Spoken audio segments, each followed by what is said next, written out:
देखो, ये जीवन एक राह है। कभी इसमें फूल होते हैं, कभी कांटे। कभी एकदम से हंसी होती है, कभी एकदम से आंसू।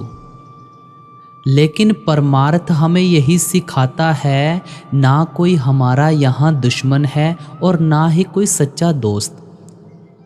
क्यों?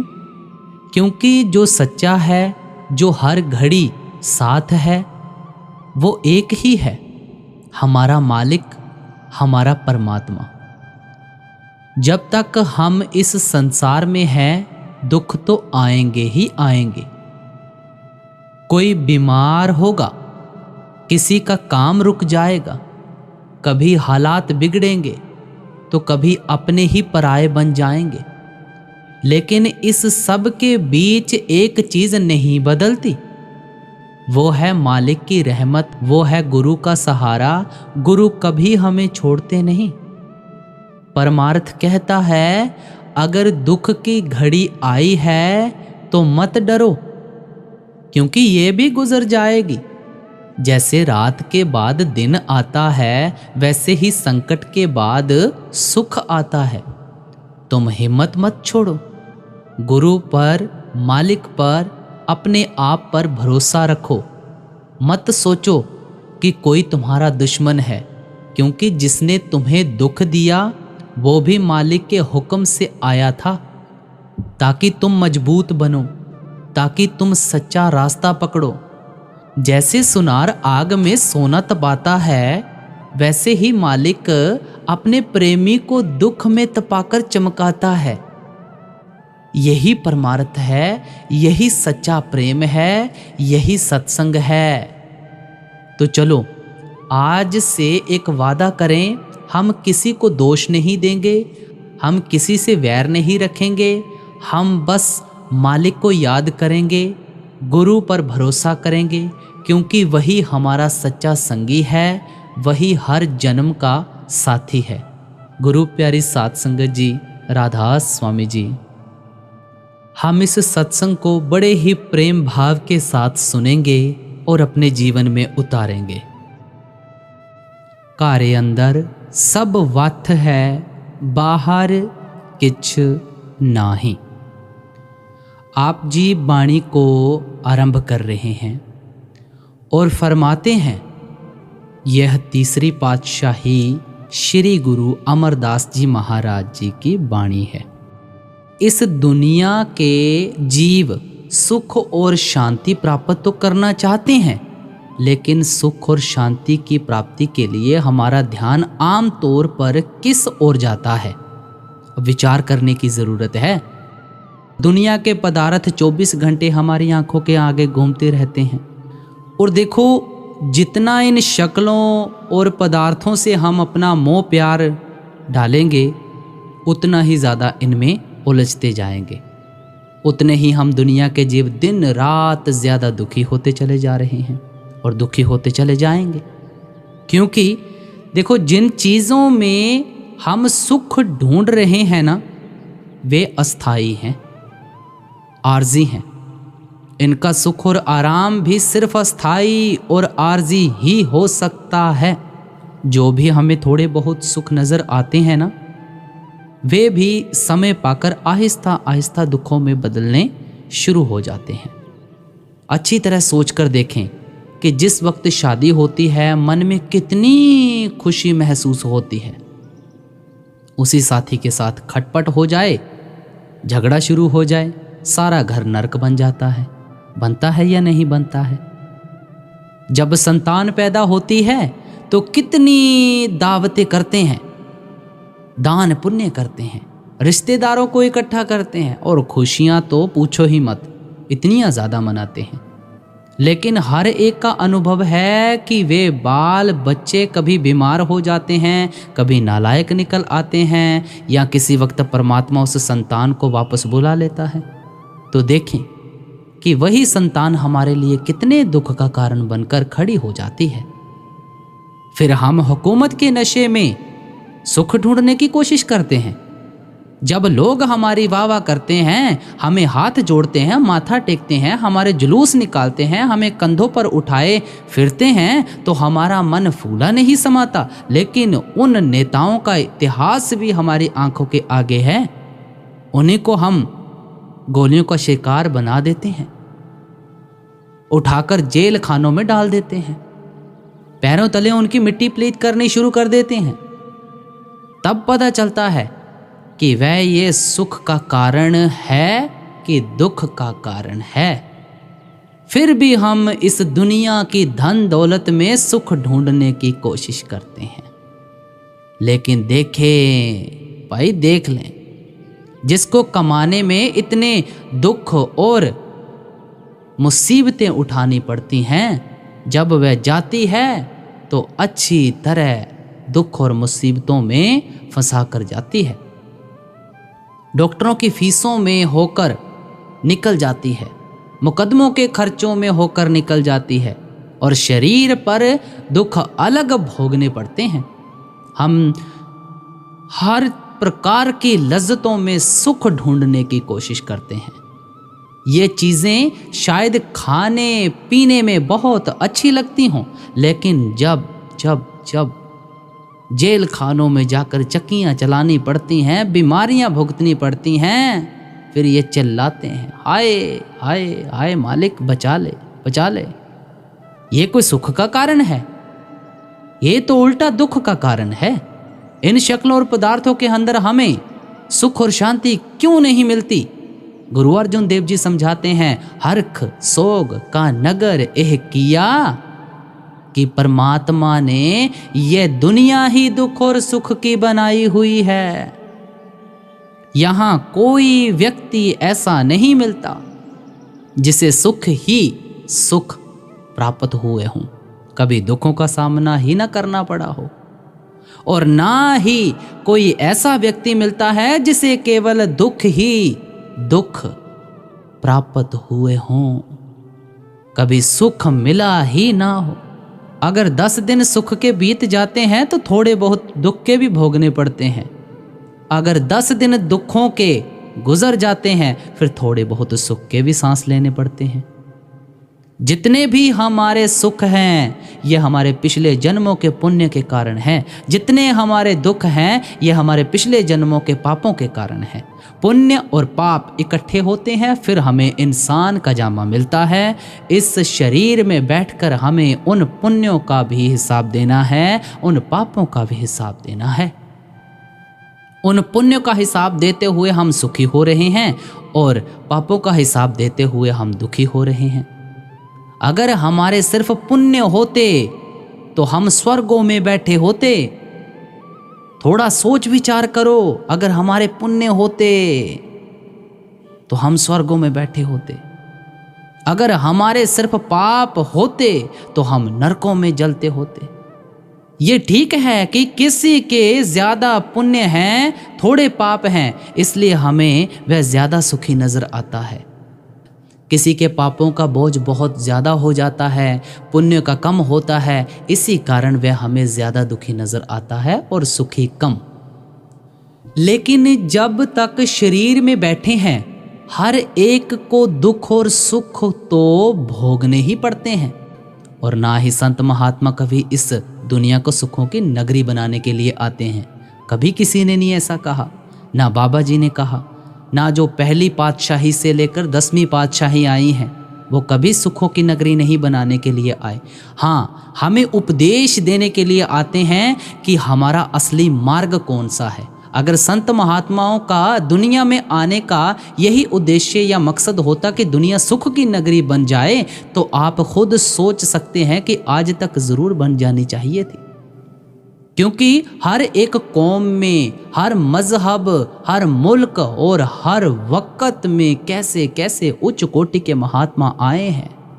आप इतिहास को खोज कर देखो, पढ़ कर देखो। राम आए, कृष्ण आए, बुद्ध आए, कबीर आए, गुरु नानक देव जी आए, 10वीं पातशाही आए, तथा अन्य अनेक महात्मा आए। अगर ऐसे ऐसे महात्माओं के आने के बावजूद वह दुनिया आज तक सुखों की नगरी नहीं बन सकी, तो हम क्या सोच रहे हैं? कि इस दुनिया को अब सुख की नगरी बना सकेंगे?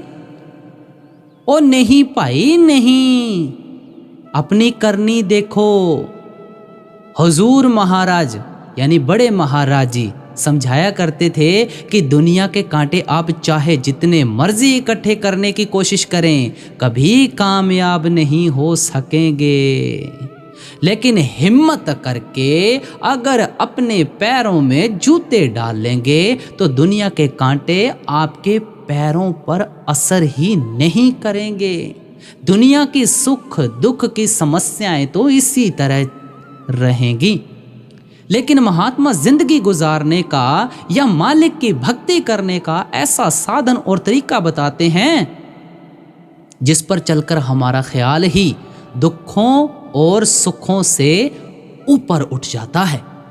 और गुरु अमरदास जी आगे समझाते हैं, जिनी कर जाता अपना से सुखिए भाई। जो शख्स वापस अपने घर पहुंच जाते हैं वे हमेशा के लिए सुख और शांति प्राप्त कर लेते हैं। अपना घर कौन सा है? जहां परमात्मा रहता है, परमेश्वर रहता है। हमारी आत्मा उस परमात्मा से मिलकर ही हमेशा के लिए सुख और शांति प्राप्त कर सकती है। दुनिया की शक्लों और पदार्थों के अंदर भी थोड़ा बहुत सुख जरूर मिल जाता है अगर हमारे लिए वह हमारा ख्याल उस मालिक की भक्ति में है, मालिक के प्यार में है। हमने कई बार उदाहरण दिया है कि एक छोटा बच्चा अपने पिता की उंगली पकड़कर नुमाइश देखने जाता है। उसको नुमाइश में हर चीज़ कितनी खूबसूरत मालूम देती है। बच्चों के खिलौने कितने अच्छे लगते हैं, मिठाई की दुकानें कितनी अच्छी लगती हैं। वह बच्चा सोचता है कि उसको खुशी शायद उस बाजार के साजो सामान से मिल रही है। अगर कहीं गलती से वह पिता की उंगली छोड़ देता है या छोड़ बैठता है, वह बाजार का साजो सामान उसी जगह होता है, कहीं नहीं गया। लेकिन बच्चा रोना पीटना शुरू कर देता है, चिल्लाना शुरू कर देता है। फिर वह महसूस करता है कि उस नुमाइश में वह खुशी तब तक ही प्राप्त कर सकता था जब तक उसने अपने पिता की अंगुली पकड़ी हुई थी। हमारा पिता कौन है? वह अकाल पुरुष है, परमात्मा है, परमेश्वर है, जिसके हजारों अनेकों नाम हर एक ने अपने अपने प्यार में आकर रखे हुए हैं। जब तक हमारी आत्मा उस परमात्मा की भक्ति और प्यार में नहीं लगती, हमारा किसी का भी सही मायने में हमेशा के लिए सुख और शांति प्राप्त करने का सवाल ही नहीं पैदा होता। आप अच्छी तरह विचार कर देखें कि जिनको दुनिया में परमात्मा ने सब कुछ बख्शा हुआ है, जिंदगी का नेक साथी भी दिया है, सेहत भी दी है, इज्जत भी दी है, रुपए पैसे भी दिए हैं, नेक संतान भी दी है, मतलब ये कि परमात्मा ने दुनिया की नियामतों की तरफ से कोई कमी नहीं रखी है। लेकिन फिर भी कहीं अकेले बैठकर देखें, मन में खुशी नहीं आती, शांति नहीं आती। किसी न किसी चीज के लिए मन भटकता और तड़पता रहता है। पता नहीं चलता किस चीज के लिए इतना अकेलापन महसूस करता है। ये हमारी आत्मा की अपने असल की ओर कशिश या खींच है। जब तक हम इसे अपने असल की तरफ नहीं जाने देंगे, इसके अंदर कभी सुख नहीं आ सकता, शांति नहीं आ सकती। इसलिए हर एक महात्मा हमारे अंदर मालिक से मिलने का शौक पैदा करता है, मालिक से मिलने का प्यार पैदा करता है। दुनिया में कभी कोई महात्मा कौम या मजहब बनाने के लिए नहीं आए और ना ही आते हैं। ना कोई महात्मा किसी के हाथ में देखो डंडे या तलवारें पकड़ाने के लिए आता है, सीधी सी बात है। केवल और केवल उस परमात्मा की भक्ति करवाकर हमें शरीर के बंधनों से मुक्त करके वापस ले जाकर उस परमात्मा के साथ मिलाने के लिए आते हैं। लेकिन आम तौर पर मालिक के ऐसे प्यारे क्या करते हैं? जाने के बाद हम दुनिया के जीव बाहर मुखी हो जाते हैं। देखो कर्मकांड में भी फंस जाते हैं कि इसने हमारे ऊपर ये कर दिया, उसने हमारे ऊपर ये कर दिया। हम उनके असली संदेश और उपदेश को बिल्कुल भूल जाते हैं। उनकी तालीम को छोटे छोटे दायरों में बंद कर देते हैं और उन्हें एक बहुत बड़ी शक्ल दे देते हैं। एक दूसरे के साथ लड़ना झगड़ना शुरू कर देते हैं।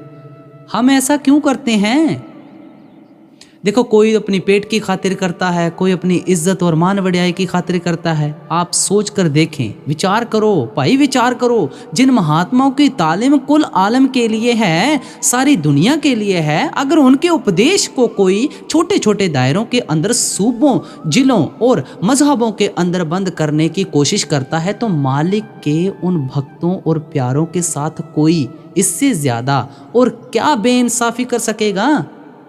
अगर खुले दिल से किसी भी संत महात्मा की वाणी की खोज करके देखें तो यही समझ में आता है, हर एक महात्मा का एक ही संदेश है, एक ही उपदेश है। इसलिए गुरु नानक देव जी समझाते हैं कि अगर आप सुख प्राप्त करना चाहते हैं, शांति प्राप्त करना चाहते हैं, तो एक ही तरीका है भाई कि उस मालिक की खोज करनी चाहिए, उस मालिक की भक्ति करनी चाहिए। हमारी आत्मा परमात्मा की अंश है, हम उस सतनाम रूपी समुद्र के कतरे हैं भाई। बार बार एक ही बात बताई जाती है। कबीर साहिब कहते हैं, और देखो बार बार ये बात इसलिए बताई जाती है सत्संगों में, हमें सुननी चाहिए, बार बार एक बात सुननी चाहिए। क्यों सुननी चाहिए? क्योंकि मन की दिशा का कोई पता नहीं, कब ये अपने ऊपर प्रभाव ले ले उस वचन का और हमारे मन को ठेस लगे और अच्छाई के पथ पर चलने लग जाए। कबीर साहिब जी ने कहा है, कहो कबीर ए राम की अंश, कि ये जो आत्मा है उस राम या परमात्मा की अंश है। यही गुरु नानक देव जी कहते हैं, आत्म में राम, राम में आत्म, छिन्नस गुर विचारा। आत्मा के अंदर वह परमात्मा है और परमात्मा के अंदर हमारी आत्मा है। लेकिन इस चीज की सूझ और समझ कब आती है? जब हम गुरुमुखों के उपदेश पर चलकर परमात्मा को अपने अंदर पहचानने के काबिल बन जाते हैं। मिसाल के तौर पर एक बड़ का पेड़ कितना बड़ा होता है ना, लेकिन उसका बीज देखो कितना छोटा होता है। अगर कोई हमें समझाने की बार बार कोशिश करे कि इतने छोटे से बीज के अंदर इतना बड़ा बड़ का पेड़ है, तो आसानी से कभी किसी की समझ में नहीं आ सकता। जब उस बीज को जमीन में बो देते हैं, वह छोटा सा पौधा बनकर निकलता है और आहिस्ता आहिस्ता परवरिश पाकर इतना बड़ा बड़ का पेड़ बन जाता है। तब पता चलता है इतने बड़े पेड़ के अंदर एक बहुत छोटा सा बीज है और इतने छोटे से बीज के अंदर बड़ा भारी बड़ का पेड़ है। महात्मा प्यार से समझाते हैं कि इसी प्रकार हमारी आत्मा उस परमात्मा की अंश है। हम मालिक से बिछुड़कर इस माया के जाल में फंसे हुए हैं। यहाँ इस संसार में आकर हमारी आत्मा ने मन का साथ ले लिया है। मन आगे इंद्रियों के भोगों का, विषय विकारों का, ना जाने किस किस चीज का आशिक बना बैठा है। जो कर्म मन के अधीन होकर करते हैं, देखो जो कर्म समझाते हैं, जो कर्म हम मन के अधीन होकर करते हैं। अब कर्म कौन सा? देखो, कोई अच्छा भी करता है, कोई बुरा भी करता है।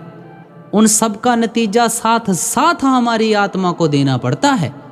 इस दुनिया को महात्माओं ने कर्म भूमि कहा है। गुरु अर्जुन देव जी ने 12 माह में इसे कर्मा संदड़ा खेत कहा है। क्योंकि जमीन में मनुष्य जो भी बीज डालता है, उसी फसल को काटने के लिए उसे जाना पड़ता है। अगर कोई मिर्च का बीज डालता है तो मिर्च की फसल ही इकट्ठी करने चला जाता है।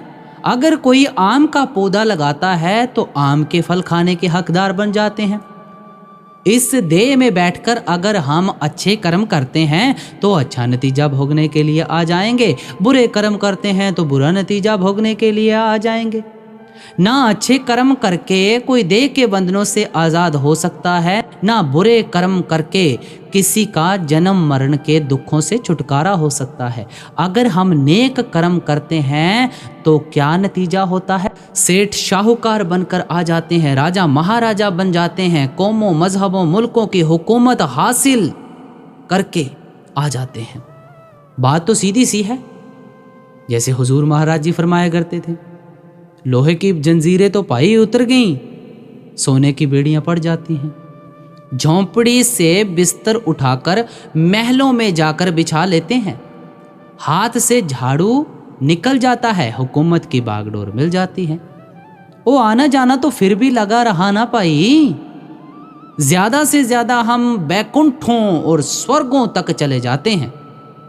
आजकल प्रयागराज में इतना बड़ा महाकुंभ मनाया जा रहा है। सबसे बड़ा प्रयागराज हमारे अंदर है भाई। वे भी भोग योनियां हैं, एक निश्चित समय और अवधि के लिए हैं।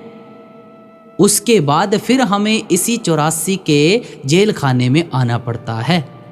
हुजूर महाराज जी ने हमें कितनी बार समझाया है, अगर हम बुरे कर्म करते हैं ना, फिर तो हमारे लिए नरक और 84 तैयार ही रहती है। क्या राजा, क्या प्रजा, क्या अमीर तो क्या गरीब, क्या औरत क्या आदमी, हम दुनिया के सब जीव इस जगह आकर अपने अपने कर्मों का हिसाब दे रहे हैं। और उन कर्मों के कारण जिस भी जगह जाकर किसी को जन्म लेना पड़ता है, उसी जामे में बैठकर दुख और मुसीबतें सहन करनी पड़ती हैं। किसी भी जामे में जाकर कभी कोई सुख नहीं हासिल कर सकता, ना ही कोई शांति प्राप्त कर सकता है। नीचे की योनियों की हालत तो क्या बयान करें, रूह कांपती है, सोचा भी नहीं जा सकता। आप देखें कि इंसान का जामा, जिसे हम सृष्टि का सरताज कहते हैं, अशरफुल मखलूकात कहकर याद करते हैं, जिसे नर नारायणी देह कहकर समझाते हैं, इस जामे में बैठकर कोई कौन सा सुख हासिल कर सकता है या शांति प्राप्त कर सकता है? कोई बेचारा बीमारी के हाथों तंग आया बैठा है, तो कोई बेरोजगारी के हाथों दुखी है। देख लें, किसी के संतान नहीं होती, वह गरीब किस तरह तड़प रहा है, और कईयों को संतान ने सूली पर टांगा हुआ है। किसी को कर्जा लेना है, किसी को कर्जा देना है। रोज कंगालों की हालत में सड़कों पर देखते हैं, अस्पतालों में जाकर कभी बीमारों की चीखें सुनकर देखें, जेल खानों में जाकर कभी मुजरिमों की कहानियां सुने। दुनिया में दुख ही दुख, मुसीबतें ही मुसीबतें नजर आती हैं। कभी रेडियो चलाकर देखा है, अखबार पढ़ी है? अखबारों में देखते होंगे, टीवी में आप, किस तरह कोई किसी का गला काट रहा है, कहीं रेप हो रहा है, कहीं कुछ हो रहा है, कहीं कुछ हो रहा है। कितने गरीबों का खून होता है, कितनी औरतें डे बाय डे विधवा हो रही हैं, कितने बच्चे सूली पर टांगे जा रहे हैं, यतीम हो रहे हैं, कि रोटी कपड़े के लिए लोग भटकते और तड़पते फिरते हैं। उस जामे में बैठकर आप खुद सोच विचार करो कि सुख किस तरह प्राप्त कर सकते हो।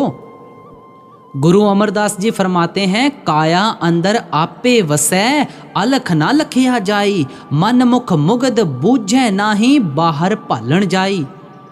हम तो मन मुख हुए बैठे हैं, मुग्ध हैं, मूर्ख हैं, गवार हैं। वह परमात्मा तो हमारे शरीर के अंदर बैठा हुआ है और हम उसे ढूंढने की बाहर कोशिश में लगे हुए हैं। कहाँ गई हमारी सोच? मति तो हमारे को दी हुई है मालिक ने। कबीर साहिब जी ने अपनी वाणी में लिखा है, ज्यों तिल माही तेल है, ज्यों चकमक में आग, तेरा साईं तुझ में जाग सके तो जाग। कबीर साहिब जी ने कितना सरल तरीके से समझाया है अपनी वाणी में। भाई, जिस तरह तिलों में तेल होता है, पत्थर में अग्नि होती है, उसी तरह वह परमात्मा जिसकी तू खोज करने में लगा हुआ है, वह तेरे शरीर के अंदर बैठा हुआ है, तेरी देह, तेरे वजूद के अंदर बैठा हुआ है। हजरत ईसा ने बाइबल में समझाया है, पश्चाताप कर, खुदा की बादशाहत तेरे अंदर है। यानी जो कुछ पिछले जन्मों में कर्म किए हैं, उनका पश्चाताप करो, उनका हिसाब किताब खत्म करो। परमात्मा कहीं बाहर नहीं है, वह तुम्हारे शरीर के अंदर बैठा हुआ है, तुम्हारी देह या वजूद में बैठा हुआ है। तुलसी साहिब कहते हैं, क्यों भटकता फिर रहा तू ए तलाशे यार में, रास्ता शाह रग में है दिल बर पै जाने के लिए। क्यों परमात्मा की खोज में जंगलों पहाड़ों में भटकते फिरते हो? परमात्मा कहीं बाहर नहीं है, वह तुम्हारे शरीर या वजूद के अंदर बैठा हुआ है। भाई पहचान करो। पलटू साहिब जी कहते हैं, साहिब साहिब क्या करें, साहिब तेरे पास जिस परमात्मा को मंदिरों मस्जिदों गुरुद्वारों में ढूंढते फिरते हो, वह परमात्मा तो 24 घंटे तुम्हारे साथ है, तुम्हारे शरीर के अंदर है। इसलिए ऋषियों मुनियों ने हमारे शरीर को नर नारायणी देह कहकर याद किया है। ये देह जिसे कि नारायण ने खुद पैदा किया है, जिसके अंदर नारायण खुद बैठा हुआ है, जिसके अंदर ही आत्मा को नारायण होने का फख्र प्राप्त हो सकता है। ईसा मसीह ने हमारे शरीर को जिंदा खुदा का मंदिर कहकर याद किया है। यही वह जगह है जिसमें जिंदा परमात्मा रहता है। गुरु अमरदास जी फरमाते हैं, हर मंदिर ए शरीर है ज्ञान रतन प्रगट होए। हमारा शरीर ही मालिक के रहने का असली हरमंदिर है। जब भी मालिक से मिलने का ज्ञान होगा, अनुभव होगा, मालिक की प्राप्ति होगी, तो वह केवल इस शरीर के अंदर होगी, इस देह और वजूद के अंदर होगी। अब आप खुद सोच सकते हैं कि हम दुनिया के जीव किस अकल के मालिक हैं कि जो हमने ईंटों और पत्थरों से मालिक के रहने की जगह बनाई है।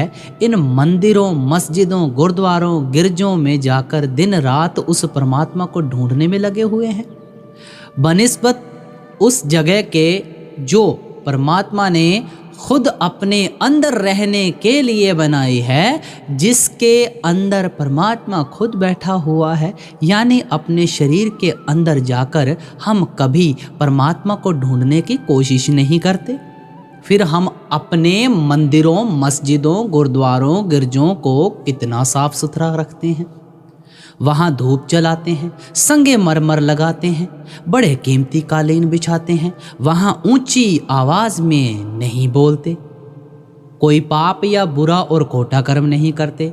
हम कहते हैं कि मालिक के रहने की जगह है, इसकी पवित्रता ज़रूर कायम रखनी चाहिए। लेकिन जो जगह खुद परमात्मा ने अपने रहने के लिए बनाई है, जिसके अंदर परमात्मा खुद बैठा हुआ है, आप देखें उसके अंदर कभी मांस डालते हैं, कभी शराब डालते हैं, कभी बैठकर बुरे कर्म और पाप करते हैं, कभी किसी का गला काटने की स्कीमें बनाते हैं, निंदा चुगली करते हैं, अपनी बनाई हुई चीज़ की कदर करते हैं। कई बार तो इतिहास पढ़कर बड़ी शर्म आती है कि अगर हमारे बनाए हुए मंदिरों मस्जिदों गुरुद्वारों की दीवार में गलती से दरार भी आ जाती है, तो हम उस परमात्मा के बनाए हुए हरिमंदिर को हजारों की संख्या में गिराने के लिए हजारों की संख्या में जाते हैं। इंसान इंसान के साथ नफरत करता है, ईंटों पत्थरों से प्यार करता है, फिर हम अपने आप को शहीद कहलाते हैं, मजहब के रखवाले कहलाते हैं। आप सोचें, अगर एक दूसरे के गले काटने से ही परमात्मा मिल जाता हो, तो इससे सस्ता सौदा और कौन सा हो सकता है। लेकिन हमारा ये ख्याल गलत है। जिनका परमात्मा के साथ प्यार है, वे परमात्मा की खलकत और परमात्मा के बनाए हुए जीवों के साथ भी प्यार करते हैं। उस एक ने ही हम सबको पैदा किया है। हमारे हाथ पैर नाक कान आदि एक जैसे हैं और हर एक के अंदर परमात्मा बैठा हुआ है और हर एक को अंदर ही परमात्मा की खोज करनी है।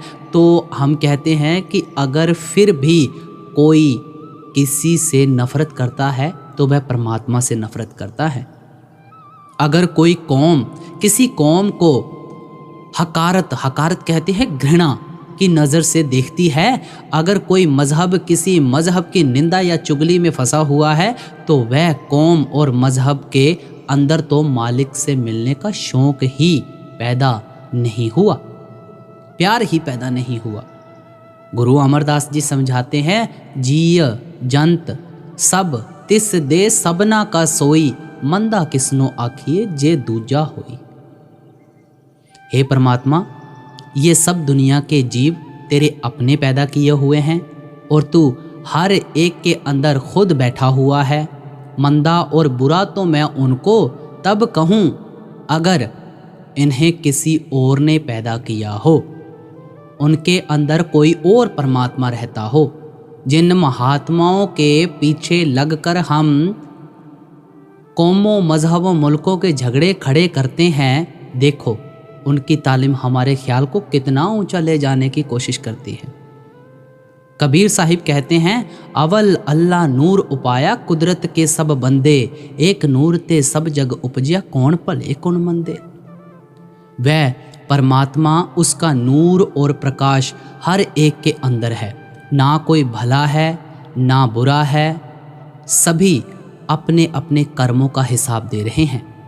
इसलिए यहाँ गुरु साहिब समझाते हैं कि अगर तुम परमात्मा से मिलना चाहते हो, अगर परमात्मा की खोज करना चाहते हो, उसकी भक्ति और पूजा करना चाहते हो, तो शरीर के अंदर जाकर करो, देह या वजूद के अंदर जाकर करो।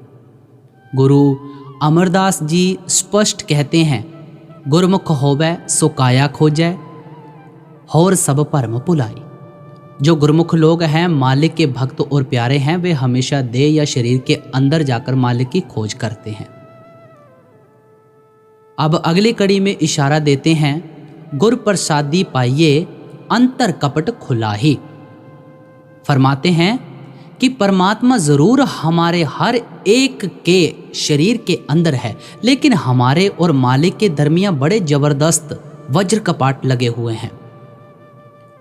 जब तक ये वज्र कपाट हमारे रास्ते से दूर नहीं होते, बेशक वह परमात्मा सबके अंदर है, हमारे लिए हमारे अंदर बैठा हुआ है, लेकिन लेकिन लेकिन हम उस परमात्मा को अपने अंदर पा नहीं सकते।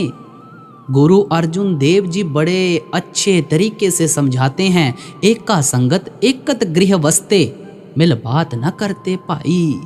दोनों इकट्ठे रहते हैं, दोनों का एक ही घर में निवास है, लेकिन आपस में मिलाप नहीं है। आत्मा शरीर के अंदर है, परमात्मा भी इसी शरीर के अंदर है, लेकिन ना आज तक कभी किसी ने परमात्मा के दर्शन किए, ना कभी आत्मा सुहागिन हुई। आप इसका कारण बताते हैं, अंतर अलख न जाई लखिया, विच हौमे पर्दा पाई। पाई, परमात्मा तो ज़रूर तेरे अंदर है, नज़र तुझे सिर्फ इसलिए नहीं आता कि तेरे और मालिक के दरमियाँ हौमे की रुकावट है, खुदी और अहंकार की रुकावट है। गुरु नानक देव जी कहते हैं, जीवन मुकत सो आखिए जिस विच हो मैं जाए। मौत के बाद क्या हम जीते जी मुक्ति प्राप्त कर सकते हैं? मौत के बाद तो क्या हम जीते जी मुक्ति प्राप्त कर सकते हैं? भाई जीते जी मुक्ति प्राप्त कर सकते हैं कैसे? अगर हमारे अंदर से हौमे निकल जाती है, खुदी और अहंकार की रुकावट दूर हो जाती है। ये हौमे क्या है जो हम सारा दिन सोचते रहते हैं, ये मेरी कौम, मेरा मजहब, मेरा मुल्क, मेरी जायदाद, मेरी संतान है, जिनको सारा दिन मेरा मेरा कहते रहते हैं। सोच कर देखें, वह सब कुछ ही परमात्मा का है। हम अपने आप को उससे अलग समझे बैठे हैं और इनको अपना बनाने की कोशिश करते हैं। ये ना आज तक किसी के बने हैं, ना कभी बन सकते हैं, लेकिन जो इन्हें अपना बनाने की कोशिश करते हैं वह हमें इनके मोह में फंसा देती है, इनके प्यार में फंसा देती है, इनकी शक्लों और पदार्थों में फंसा देती है। साथ साथ इनके साथ हमारा इतना मोह और प्यार हो जाता है कि रात को सपने भी देखो इन्हीं के आते हैं और मौत के वक्त इनकी शक्लें सिनेमा की स्क्रीन की तरह हमारी आंखों के आगे आती हैं। फिर कहते हैं जहां आसा तहां वासा। जिधर हमारा आखिरी वक्त ख्याल होगा हम दुनिया के जीव उसी रो में बहना शुरू कर देते हैं। गुरु नानक देव जी कहते हैं मन जीते जग जीत। अगर तुम मन को जीत लोगे तब तुम सारी दुनिया के बनाने वाले को ही जीत लोगे।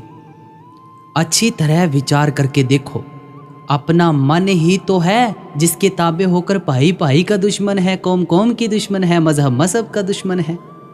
किस तरह एक दूसरे के गले काटने की स्कीमें हम सारा दिन सोचते रहते हैं। ये जो कुछ भी हमसे करवा रहा है हमारा मन करवा रहा है।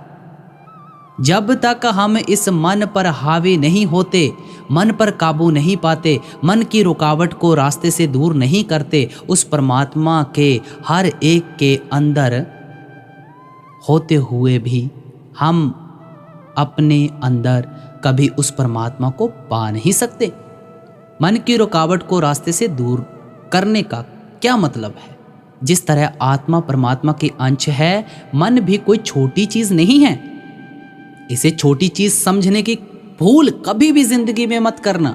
ये भी ब्रह्मा की अंश है, त्रिकुटी का रहने वाला है, लेकिन विषय विकारों में फंसकर अपने आप को खो बैठा है, अपने असल को खो बैठा है। जो जो कर्म मन करता है उसका नतीजा साथ साथ हमारी आत्मा को भुगतना पड़ता है। इसलिए सुकरात ने इशारा किया था, अपने आप को पहचानो। गुरु अमरदास जी उपदेश देते हैं, सो जन निर्मल जिन आप पछाता। वही जीव निर्मल है, पवित्र है, जो अपने आप को पहचानने के काबिल बन जाते हैं। हम कब अपने आप को पहचानते हैं? जब हम मन को माया के दायरे से पार ले जाते हैं, जब मन और माया के दायरे से पार चले जाते हैं, जब हमारी आत्मा के ऊपर से सब गंदे गंदे गिलाफ उतर जाते हैं, जब हमारी रूह और मन की गांठ खुल जाती है, जब हमारा मन वापस अपने ठिकाने ब्रह्मा या त्रिकुटी में पहुंच जाता है, तब कहीं हमें अपने आप की समझ आती है। आप देखें, बादलों के अंदर पानी कितना साफ और स्वच्छ होता है, लेकिन जब बरसात बनकर जमीन पर गिरता है तो कितनी गंदगी इकट्ठी कर लेता है। गंदगी ही बन जाता है, उसमें से बदबू तक आने लगती है और अपने आप को गंदगी का हिस्सा ही समझना शुरू कर देता है। जब उसको सूर्य की तपिश या गर्मी मिलती है तो भाप बनकर गंदगी को छोड़ता है। फिर उसे होश आती है कि यह गंदगी कोई और चीज है, मैं कोई और चीज हूं। मैं यूं ही जिंदगी का साथ लेकर अपने आप को गंदगी ही समझ बैठा था। जब अपने आप को गंदगी से अलग समझता है तब उसको पता चलता है कि उसका असल तो आसमान में बादल है। वह सीधा जाकर बादलों में ही समा जाता है।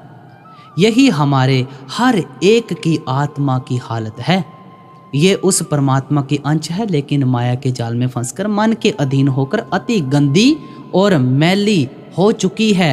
जब तक ये मन का साथ नहीं छोड़ती, इसे कभी अपने आप की समझ नहीं आ सकती। अब अगली कड़ी में फरमाते हैं, सतगुर ते हर पाइये पाई। अगर मन को पवित्र करना चाहते हो, रास्ते में से वज्र कपाट दूर करना चाहते हो, तो क्या करना पड़ता है? गुरुमुखों की संगत करनी पड़ती है, साधुओं संत महात्माओं की संगत करनी पड़ती है। हमारा मन संगति और सोबत का बहुत जल्दी असर लेता है। हम हमेशा अर्ज करते हैं कि 10 दिन जुआ खेलने वालों के पास उठना बैठना शुरू कर दो, जुआ खेलने की आदत पड़ जाती है। शराब पीने वालों के पास बैठो, सिगरेट पीने वालों के पास बैठो, वैसे ही विचार हमारे मन में आने शुरू हो जाएंगे। अगर हम उस मालिक के भक्तों और प्यारों की संगत करते हैं, सोबत करते हैं, तो उनको देखकर अपने आप हमारे अंदर मालिक से मिलने का शौक और प्यार पैदा हो जाता है। गुरु रविदास जी कहते हैं, साकत सूत बहुगुर जी भरिया कियो कर तान तनीजै तंत सूत किछ निकसै नाही साकत संग न कीजै। भाई, उलझे हुए सूत से कभी कपड़ा नहीं बुना जा सकता। इसी तरह मनमुखों की संगत और सोबत में रहकर तेरा ख्याल कभी परमात्मा की भक्ति की ओर नहीं जा सकता। किसकी संगत करनी पड़ती है? गुरु रामदास जी कहते हैं, गोविंद जियो सत्संगत मेल हरत्या ये। गोविंद जियो सत्संगत मेल हरत्या ये। हे परमात्मा, साधुओं संत महात्माओं की संगति दे, सोबत दे, सत्संग दे, ताकि तेरा पता चले, तेरी भक्ति की ओर हमारा ख्याल जाए। मालिक के भक्त और प्यारे सत्संग के जरिए इन वहमों भ्रमों संकल्पों कर्म कांड से हमारे ख्याल को निकालते हैं, हमारे अंदर नाम की कमाई करने का शौक और प्यार पैदा करते हैं। गुरमुख घोलकर हमारे अंदर कुछ नहीं डालते। वह दौलत हमारे अंदर हमारी खातिर परमात्मा ने रखी हुई है। उन्होंने तो इशारा करना है, तरीका बताना है कि किस साधन और तरीके के साथ आप शरीर के अंदर खोज करके अपने ख्याल को नाम के साथ जोड़ सकते हैं। गुरु रामदास जी बड़ा सुंदर दृष्टांत देते हैं, कासट में जीव है बैसंतर मथ संयम काड़ कड़ीजै राम नाम है जोत सबाई तत् गुरमत काड़ लीजै। भाई, जिस तरह लकड़ी के अंदर अग्नि होती है लेकिन ना तुम्हें दिखाई देती है और ना तुम उस अग्नि से कोई फायदा उठा सकते हो, जब तक युक्ति द्वारा लकड़ी पर लकड़ी नहीं रगड़ते तुम उस अग्नि को देख नहीं सकते, उससे फायदा नहीं उठा सकते। इसी तरह भाई, इसी तरह वह शब्द या नाम हर एक के अंदर धुनकारे दे रहा है। वह चोरों के अंदर भी है, ठगों के अंदर भी है, साधुओं संत महात्माओं के अंदर भी है। यहाँ किसी कौम का सवाल नहीं है, किसी मजहब का सवाल नहीं है और ना ही पैदा हो सकता है। कोई हिंदू होकर अंदर जाए, सिख होकर जाए, ईसाई होकर जाए, किसी भी मजहब का होकर जाए, तत् गुरमत काढ़ लीजिए। जब तक हम गुरमुखों के उपदेश के अनुसार नहीं चलेंगे, उस नाम रूपी दौलत को जो कि सबके अंदर दिन रात धुनकारे दे रही है, कभी प्राप्त नहीं कर सकेंगे। गुरु अर्जुन देव जी का कथन है, जिसका गृह तिन दिया ताला कुंजी गुरसो पाई अनिक उपाव करे नहीं पावे बिन सतगुर सरनाई। भाई, जिस परमात्मा ने तुझे पैदा किया है ना, उसने नाम रूपी दौलत तेरे अंदर तेरी खातिर रखकर उसका भेद गुरमुखों के हवाले कर दिया है। तो मन बुद्धि के द्वारा कितनी ही ग्रंथ पोथियां पढ़कर उस चीज को अपने अंदर ढूंढने की कोशिश कर, कभी कामयाब नहीं हो सकेगा। बिन सतगुर शरणैया, जब तक तो गुरुमुखों की शरण प्राप्त नहीं करता, उनके बताए हुए उपदेश पर नहीं चलता, ये दौलत हासिल नहीं कर सकता। अगली कड़ी में फरमाते हैं, अंतर नाम निधान है पूरे सतगुर दिया दिखाई। गुरु साहिब कहते हैं, अंतर नाम निधान है, वह शब्द या नाम रूपी दौलत परमात्मा ने हर एक के अंदर हर एक के लिए रखी हुई है। जब गुरुमुखों की संगति करते हैं, सतगुर दिया दिखाई, वे हमारे ख्याल को अंदर उस शब्द के साथ जोड़ देते हैं। ये जितने भी हमारे मजहब हैं, इन सब के अपने अपने रीति रिवाज हैं, क्योंकि ये मजहब हमारे अपने बनाए हुए हैं। लेकिन जो रूहानियत है, असलियत है, हकीकत है, सत्य का सार है, वह हर मजहब की तह में एक ही है, एक ही चीज़ है। अलग अलग महात्माओं ने अलग अलग कौमों, मजहबों, मुल्कों में बैठकर अलग अलग लफ्ज़ों के ज़रिए हमारे अंदर केवल और केवल उस एक रूहानियत को प्राप्त करने का शौक़ और प्यार पैदा करने की कोशिश की है। गुरु नानक देव जी उसको गुरु बाणी कह देते हैं, तुर्की बाणी कह देते हैं, सच्ची बाणी कह देते हैं, अमर, हुक्म, अकथ, कथा, हर कीर्तन शब्द या नाम कहकर याद करते हैं। ऋषि मुनियों ने उसी रूहानियत को आकाशवाणी, राम नाम, राम धुन, निर्मल नाद, राधे राधे और दिव्य ध्वनि कहकर याद किया है। मुसलमान फ़कीरों ने उसी रूहानियत को कलमा, बांगे आसमानी, कलाम इलाही, निदाए सुल्तानी कहकर याद किया है। हज़रत ईसा उसी रूहानियत को वर्ड या लोगोस कहकर बयान करते हैं। हमें लफ्ज़ों के साथ बहस मुहासे में नहीं उलझना है भाई। सबसे पहले हमने अपने दिमाग में ये बात बिठानी है, हमें तो अपने शरीर के अंदर उस रूहानियत की खोज करनी है। गुरु अमरदास जी कहते हैं, शरीरों पालन को बाहर जाए, नाम ना लहे बहुत बेगार दुख पाए। जो लोग देह या शरीर से बाहर नाम रूपी वस्तु को ढूंढने में लगे हुए हैं, वे तो बेगारियों की तरह दिन रात अपने कीमती वक्त को बर्बाद कर रहे हैं। भाई हमने अंदर जाना है, बाहर नहीं ढूंढना। अगली कड़ी में फरमाते हैं, हर का गाहक होवे सो लय पाए रतन विचारा। अंदर खोले दिव्य दृष्टि देखे मुक्ति पंडारा। अंदर महल अनेक हहे जीय करे बसेरा। मन चिंदिया फल पायसी फिर होए ना फेरा। परखिया वथ समाल लई गुर सोझी होई। नाम पदार्थ अमूल सा गुरमुख पावे कोई। बाहर पाले सो किया लहै वथ करे। अंदर पाई पर में भूला सब जग फिरै। मन मुख पत गवाई। घर दर छोड़े अपना पर घर झूठा जाई। चोर वांगू पकड़िए बिन नावे चोटा खाई। गुरु साहिब बड़ा सुंदर उदाहरण देते हैं कि चोर अपना घर छोड़ता है, दूसरे घर में जाकर चोरी करने की कोशिश करते हुए पकड़ा जाता है। पहले घर वालों का जोर पड़ता है, वे उसकी मरम्मत कर लेते हैं, फिर पुलिस मरम्मत करती है, फिर अदालत में जाकर चालान होता है, सज़ा मिलती है और जेल में जाकर चक्कियाँ चलानी पड़ती हैं। उसका क्या कसूर था? अपने घर में टिक कर नहीं बैठा, लोगों के घरों में जाकर चोरी करने की कोशिश की।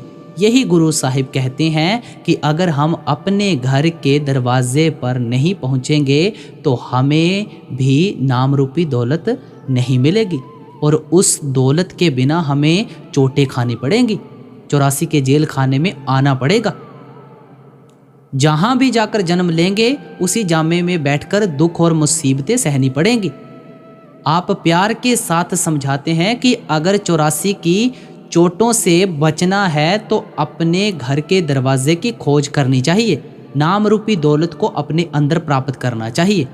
अब अगली कड़ी में फरमाते हैं, जिनी कर जाता अपना से सुखिए भाई। अंतर भ्रम पछाणिया गुर की वड्याई। आपे दान करे किस आखिए आपे देई बुझाई। सब कुछ बयान करके आप मालिक की ओर आते हैं। जीव के हाथ में कुछ है ही नहीं, कुछ नहीं है। वह परमात्मा जिनको दान करना चाहता है उनको ये मनुष्य देह की दात दे देता है। जिनको इन वहमों भ्रमों संकल्पों कर्म कांडों से निकालना चाहता है, शब्द या नाम के साथ जोड़कर वापस घर पहुंचाना चाहता है, उनके ख्याल को वह परमात्मा खुद शब्द या नाम के साथ जोड़ देता है। हम दुनिया के जीव अंधे हैं, वह परमात्मा आंखों वाला है। अंधे की क्या ताकत है कि आंखों वाले को पकड़ सके?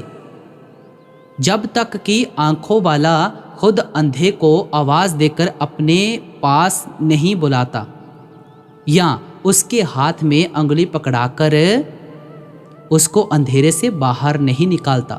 हम माया के जाल में फंसकर, वहमों भ्रमों में फंसकर बुरी तरह उलझे बैठे हैं। वह परमात्मा ही कभी हम पर दया मेहर बख्शिश करे तो कहीं हमारा ख्याल शब्द या नाम की कमाई की ओर मुड़ता है। इसलिए गुरु अमरदास जी कहते हैं, जीवन मरना सब तुध है ताई, जिस बख्शे तिस दे वड्याई। हे परमात्मा, हर एक का जन्म मरण तेरे अपने हाथ में है। जिनके ऊपर तू बख्शिश करेगा उनको ही तेरे साथ मिलने की वड्याई मिल सकती है। कबीर साहिब जी कहते हैं, साहिब से सब होत है बंदे ते कछु नाही। राई ते पर्वत करे पर्वत राई नाही। जो कुछ होना है मालिक की दया मेहर बख्शिश से होना है। जीव के कुछ भी वश में नहीं है।